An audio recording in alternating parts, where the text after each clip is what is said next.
Hello everyone, in today's video we are going to learn about Ohm's law. It's very awesome to learn about Ohm's law, especially if you are getting started in electronics, because without Ohm's law it will be very difficult for you to understand anything about electronics, how an electric circuit works or behaves without Ohm's law. Ohm's law is very essential. Actually, it goes deep inside every single circuit you will ever encounter. So let's go ahead and learn about that today. First of all, we are going to start with some theory, then we will do some work with our hands. We'll get our hands dirty and play with some circuits and do some measurements with a multimeter. So, first of all, Ohm's law. Hopefully, this is you can see this.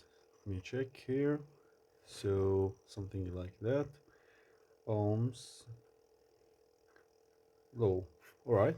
Now, Ohm's law states that voltage equals to current times resistance. So, for example, if we have here a simple circuit, let's say we have some power source, some resistor here, and that's it. Let's make it very simple, right? This is positive side, this is negative side, and let's assume this resistance or this resistor have a resistance of maybe 330 ohms, right? And we have here maybe 3 volts battery. All right, now according to Ohm's law we can calculate the current inside this um, resistor, or the current going through this resistor. We can do that by just simply substituting in this equation. So we have 3 equals to current times 330, right?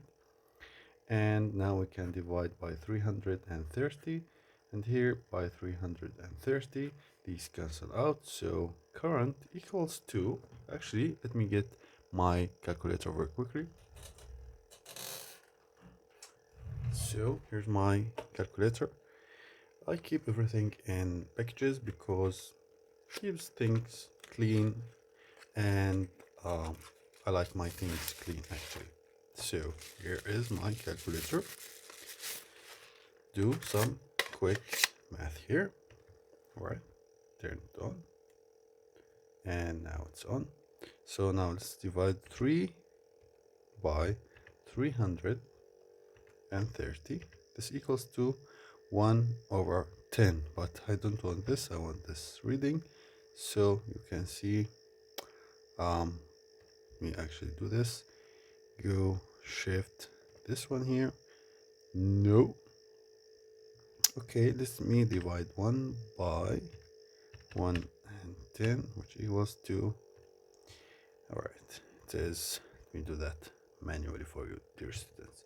So this equals to 9.09 times 10 to negative 3. So basically this means 0.9, sorry, 0, 0, 0, sorry, me 9, right? Or what we can think about this is a milli, right? So this is 9.09 milliamps. So the current going through this resistor is 9.09 milliamps. How awesome is that? Now we calculated the current. Let's make this maybe a little bit harder. So let's assume we have this circuit here. All right, we have R1 and we have R2, right? And this is 9-volt battery, so this plus, this is minus, and let's assume that R1 is 330 ohms. This one is, let's say this is R2, maybe also 330. Why not? Can be any value we want. Now what I want to do is, first of all, we know that resistors in a series, so R1 plus R2 equals R total. So resistors in series, we can add them up like this. So R total, right, equals to 660 ohms. Now we know that the value of this total resistance, so let's go ahead and calculate the current. We know that in a series, the current going through R1 and R2 is the same, right? So from Ohm's law, voltage equals current times resistance. Voltage is 9 volt equals to current times 660, and as a result, current equals to 9 over 660. So 9 divided by 660 equals to 3 over 20, or in other words, it's equal to 0.0136, all right, amps, which we can rewrite this to be 13.6 milliamps. Now we know that we can calculate the voltage drop across R1 and R2. Now, since this is the ground, here we have 9 volt, this is 0 volt, right?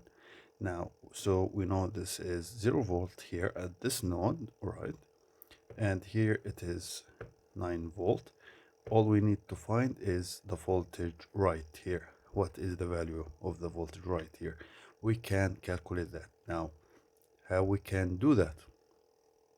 All right, we can do that using Ohm's law. Let me remove this away. Now, using Ohm's law, again, voltage equals current times resistance, right? Now we know that current is 13.6 milliamps. We know the resistance. All we can do now is find the voltage. So V equals current, which is 0.0136, right, times 330. Now voltage equals to, right, let's do the calculation here, 0.136 times 330 equals to, right, 4.4, so equals to 4.488, which is almost 4.5, right? So the voltage here equals to 9 volt, right, which is the voltage right here, minus the voltage drop across this R1, which is 4.5, which is equal to 4.5. So here the value is 4.5 volts. And this makes sense because we have equal resistance here. All right, dear students, I hope this makes life easy for you. Let's go ahead and do some magic. All right, shift. Sometimes I forget how to turn this bad boy off, but so like this. That's okay. I will keep it clean. Right, always keep your stuff clean, dear students. So now let's do some more. Here's a breadboard. Here's a 3 volt battery. And what I want to do now is get a resistor from my resistor kit. So let me choose a resistor value from here. Let's see, this is 3.3, this is 100R, 150, 270. I think this one will work fine. All right, so let's go ahead and put this one to the side here. And now what I want to do, I want to take one resistor. All right, first of all, we get the multimeter right here, and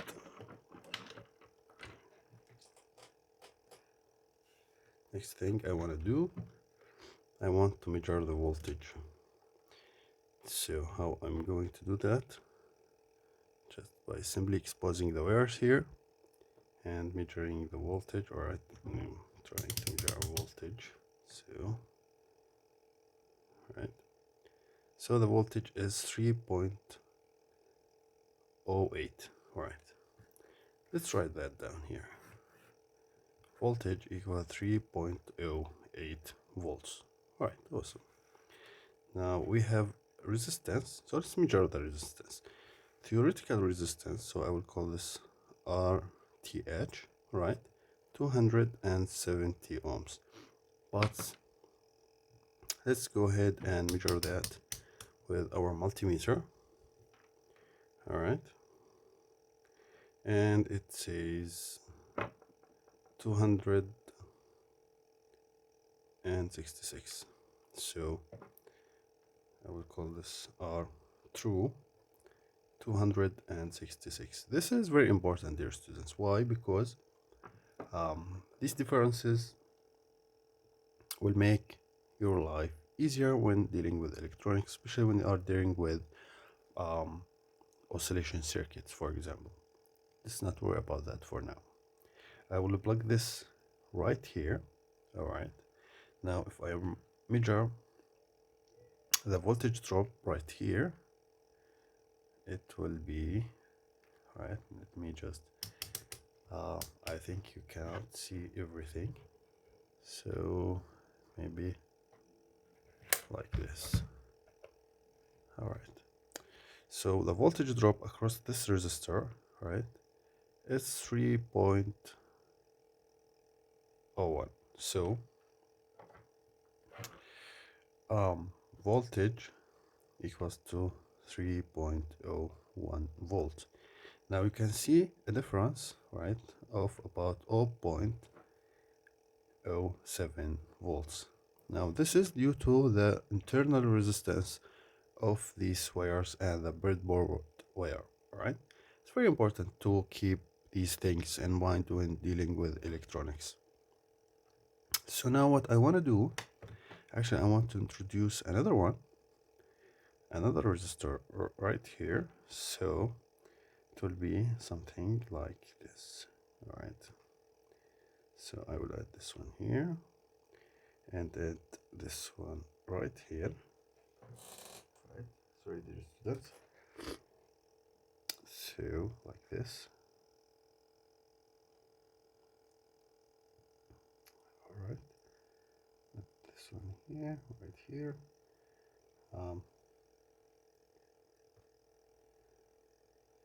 So we are connecting them basically in a series like this. Here is the battery, here's R1, here's R2, and like this. So this is R1, which equals to, remember, 266. R2 will equal to something. Here will be 3.08, right? So first of all, let's measure the resistance here. So I will go like this, measure the resistance, and it's 264. So 264, this is 6.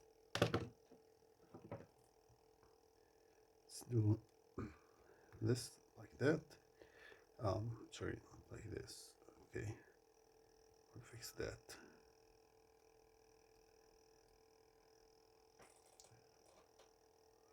So now,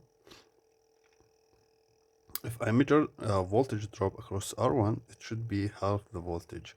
So let me fix that right here, right? Need to go a little bit up. So now you can see it's 1.512. Let me go down. 1.528.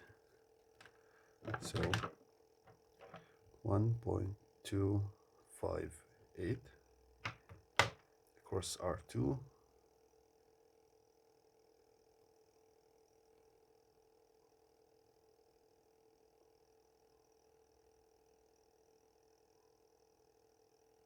Okay, something is definitely going wrong here.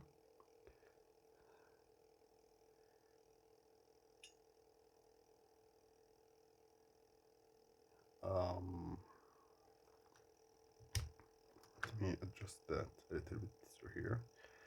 Maybe use a different slot down here, because sometimes um, these slots can go bad, because due to bad manufacturing there will be a bad connection between the component and the breadboard. So here you can see 1.3. So 1.3.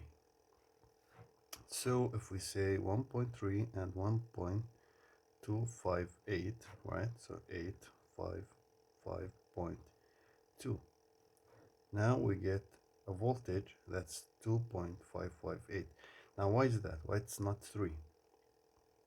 Well, first of all, you notice that voltage across R2, since it is lower in resistance, is higher,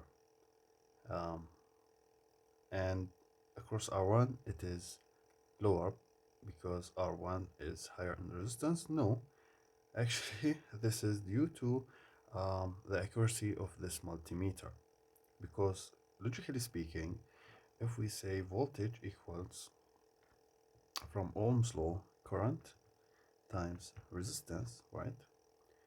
So we can see that if we make the current a constant here, as resistance go up, voltage should go up too.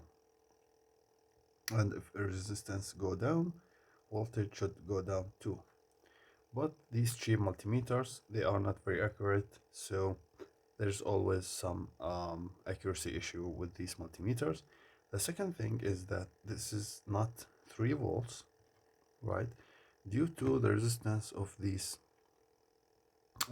legs of this resistor. So actually, I know you cannot see this on the camera, but I can see some rust on the legs. So this contributes to higher resistance, and makes it difficult for the current and to pass through and such things. All right, so that's why, because these legs have their own resistance too, and these will have their own resistance. We can try to measure that.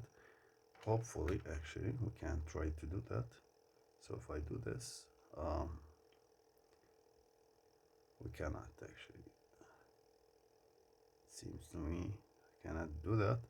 That's fine. That's totally fine. The important thing is that now we know um, the voltage drop across these two is almost in half, as you can see, because they are almost equal in resistance, right?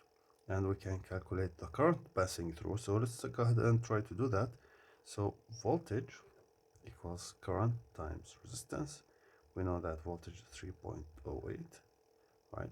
Equals current times the resistance is, let's do some calculation. All right. So we have here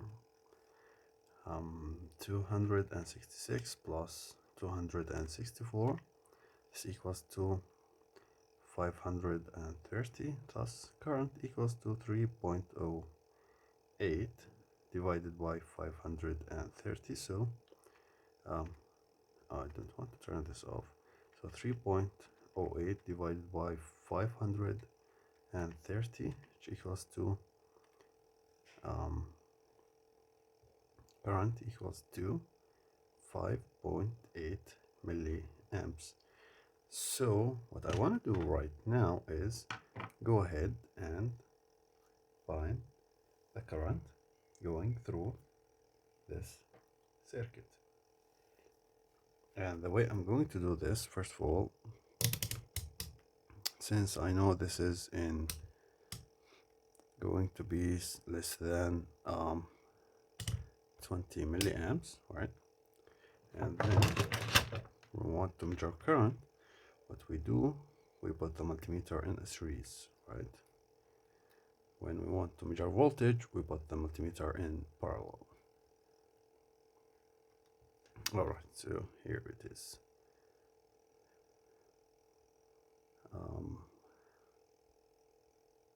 All right. Let's try to do this.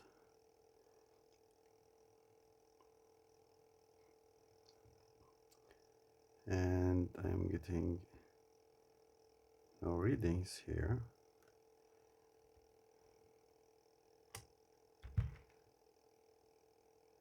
So let me try one more time.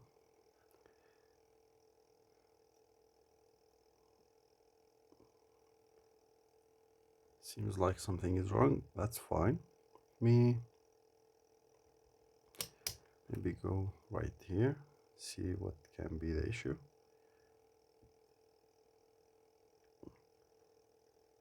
So actually the current is so low that actually this multimeter is unable to measure the current passing through, but that's fine. We calculated that from here. At least this is the theoretical value. I'm pretty sure it will be, the actual value will be less than that, because when we calculated actually real voltage drops across these resistors, we found that they are to be 2.55. Actually, if we use these values here, so it will be something like voltage equals current times resistance. So 2.56 equals current times 530, and as such current will be, all right, current will be 2 point this value here 30, all right, 2.56 divided by 530, which equals to 4.83 milliamps. Now you can see the difference between theoretical value and real value, and it's about, let's calculate how much they are far apart from each other. So we'll have 5.8 minus 4.8, so we have 1 milliamp extra in the theoretical value, and this accounts for 4.8 divided by 5.8, right, times 100 to calculate the percentage, right? So 82.75%. So the real current is 82% of the theoretical current. This is very important, dear student, because when designing electrical circuits, always measure the values. Don't rely on the theoretical values. Now you can see we have huge differences. These huge differences will make your head spin when dealing with designing electronic circuits, because when building precision circuits like oscillation circuits, amplifier circuits, and so on, these are very huge differences. So you can see from this value here, we are about 18% wrong. So, or like something like 1/5, or 20% error, right? So this is very bad, dear students. Be aware of this. Thank you very much for watching. I will see you in the next video.